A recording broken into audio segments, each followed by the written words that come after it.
மகளிர் திட்ட நிதியில் 108 கோடி ரூபாய் முறைகேடு நடந்திருப்பது அரசு மேற்கொண்ட சிறப்பு தணிக்கையில் வெளிச்சத்துக்கு வந்துள்ளது. இது குறித்த பெருஞ்செய்தியை பார்க்கலாம்.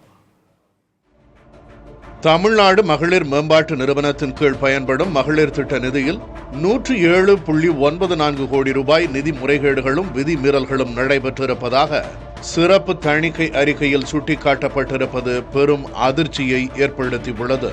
மகளிர் திட்டத்தின் நிதிப்பதிவுகளை சரிபார்க்க கடந்த மார்ச் மாதம் தமிழ்நாடு மகளிர் மேம்பாட்டு நிறுவனத்தின் நிதி ஆலோசகர் தலைமையில் சிறப்பு தணிக்கை குழு அமைக்கப்பட்டது. கடந்த 2023 ஏப்ரல் முதல் 2026 மார்ச் வரையிலான 3 ஆண்டு கால நிதிப்பதிவுகள் முதற்கட்டமாக தணிக்கை செய்யப்பட்டுள்ளன.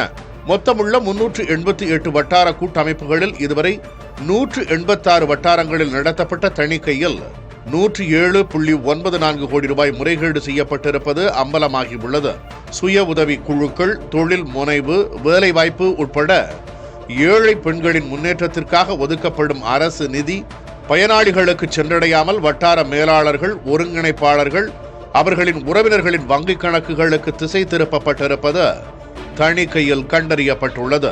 போலி ரசீதுகள், பயிற்சி நடத்தாமலே செலவு கணக்கு காட்டியது போன்ற பல்வேறு குறைபாடுகள் தணிக்கையில் சுட்டிக்காட்டப்பட்டுள்ளன.